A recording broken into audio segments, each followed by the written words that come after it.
my propitious face. That's incredible. What's going on here, guys? Vocabulary lessons with Calum Scott. What's going on, man? How are you? I'm good, man. How are you? I'm fantastic. I love the conversation already going on here in the studio today. I feel like we're learning so many words. I love it's as if we've invited Oxford Dictionary along for the ride as well. I think they should be here because I need a little bit of a tune-up.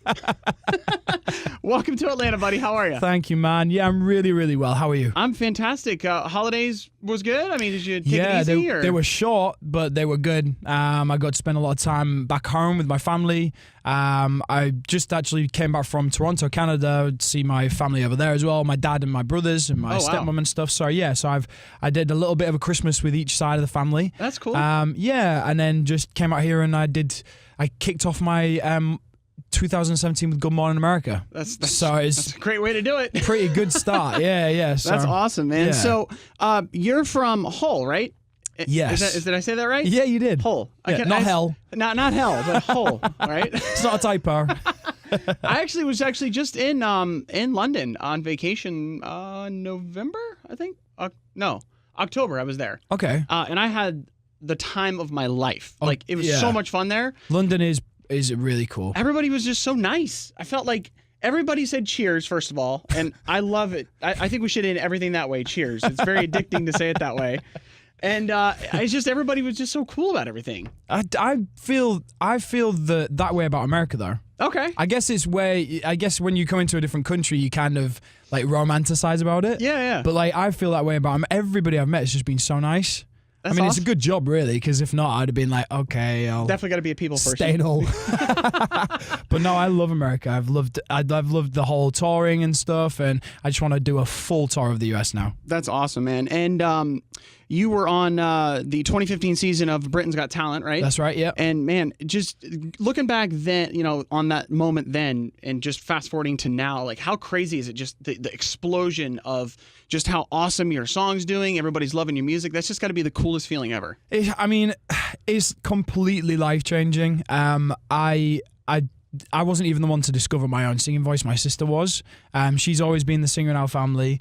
And she discovered my voice and kind of forced me into singing. Long story short, she put me into a karaoke competition, just didn't tell me. So she didn't tell you? Yeah, no. So that was her way of just forcing me on stage, basically.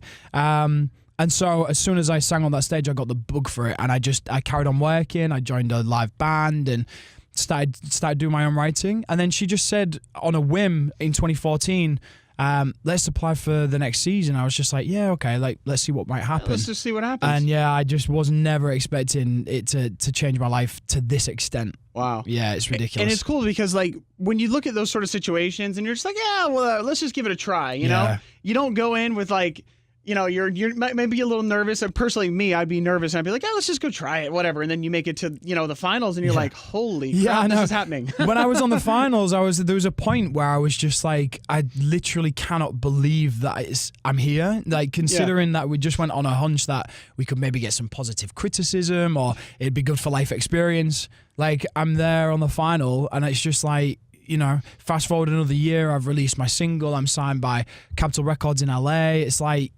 what's going on? I was in human resources for 8 years before that.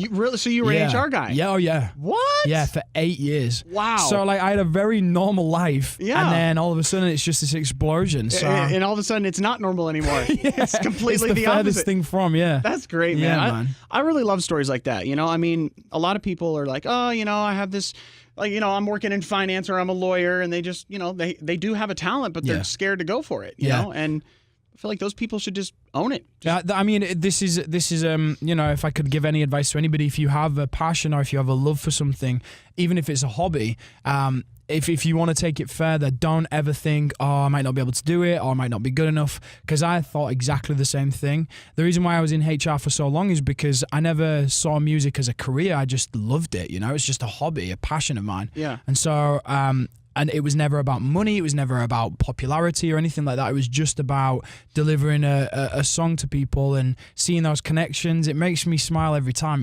So, and that's just taken me to where I'm at now. So go and do something. If you love it, go and do it. If you love it, go own do it. Go get all up in that.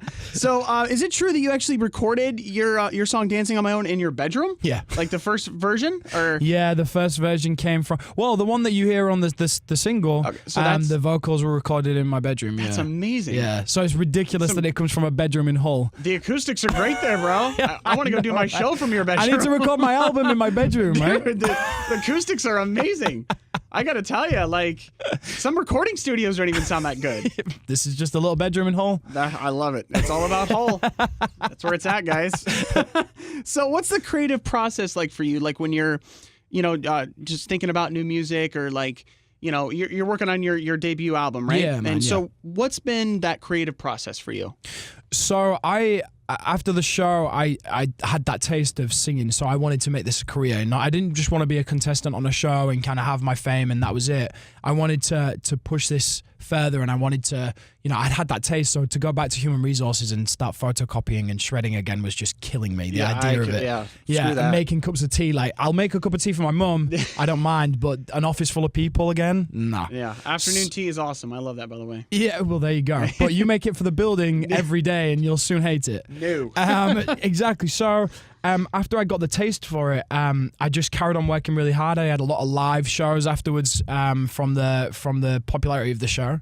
And then I started writing my own music in, I would say, September of last year. Okay. So I've not been writing very long, but I've already got most of the album together. And what I've found is that music for me has now become a bit of a therapy as well. I'm able to use life experiences and things I've gone through and things that kind of suck, but I've used it as a therapy to be able to reach out to people. And I want people to, in the same way that Adele has this, and Ed Sheeran and Sam Smith as some of my idols, that the same thing they have is that ability to make people go, I know exactly how that feels. And you can feel it. Like, it's not just the words, but it's the emotion coming through with your voice that people can really connect to, because you're like, man, if it's a song about hurting and like somebody broke your heart, I mean that translates. You feel it. You feel it exactly. Yeah, and I just want to sort of translate that into my music, and even though it's something that might have happened to me personally, it's not that it won't have happened to anybody else. Dance on My Own, I think the reason why it's done so well is because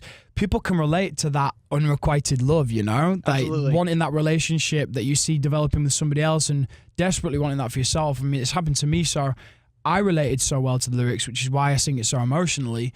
And I'm trying to do that with my own music as well. Man, I mean, well, you figured out the secret sauce, because I mean, I could definitely, I've seen a couple of like videos with you performing "Dancing on My Own," and it definitely translates. Yeah. So you're definitely getting the point across. Thanks, man. Thanks. Love the single. So do you have like an estimated like release date for the album yet, or any details you could share with us? Yeah. So I'm actually heading back to London. Tonight actually, I've got to go and do a performance at the Brit nominations party, which I'm super looking forward to. Yeah. Awesome. So I'm looking forward to that. And then towards the beginning of February, I'm actually in the studio recording the final vocals of the album. So we're very, very nearly ready. All right. And it's scary because this is my debut. Like, with Dancing on My Own, I had time to harness it, nurture it, and then out into the wild. This time it's like a flock of birds I'm releasing into the wild, so I'm kind of just hoping they all fly. A ton of doves. A ton of doves, yeah, exactly. But yeah, man, I'm thinking probably spring, summertime is safe to say. Okay. And yeah, I've released my first original track, Rhythm Inside. Okay. So that's doing well, and that'll probably start hopefully coming to radio here soon. But obviously the focus is Dance on My Own at the moment, and the album coming spring or summer. That's awesome. Do you have any names? You still like kind of playing with names? What you're gonna call for it? The album? Yeah. I still don't know. Still thinking about it? Yeah, it's tough because I haven't even had that conversation with my management yet. Okay. I think they're holding out to if I just randomly go, do you know what? I've got a name for the album, but I've still not thought about it. Still not thought about it. Well, I mean, the music is what counts. The name, it'll come to you. It's just when it feels right, it feels right. Precisely. Precisely. It'll knock you in the head. You'll be doing something. Making afternoon tea for mom, and then boom, you're like, oh my god! There you go, afternoon tea for mum. I think that's the album title there. We might have just created the album title right there, guys. I love it. It's either that or Prepiferous. But at least it ends with beauty. That it's something. Yeah. What was the definition again? Oh, it's something is So grotesque, it's beautiful. So grotesque, it's beautiful. it's so grotesque that it's beautiful. We'll cut the grotesque part out and we'll just say it's beautiful. How about that? We'll I'm really change the selling this dictionary. album. I'm really selling it. I love it. Well, Calum Scott, thank you so much, buddy, for stopping by, and much success on the new album. And single's amazing. Everybody has to go check it out. It's called Dancing on My Own. And thank you so much, and much success in 2017 for you, my man. Thank you for having me, and thank you for the support on the track, and a big thank you to your listeners as well. I'm super happy that I get to come over here and sing my music and have it played in the radio station. It means a lot to me, so thank you, man. You got it, my man. Thank Power you. 96.1.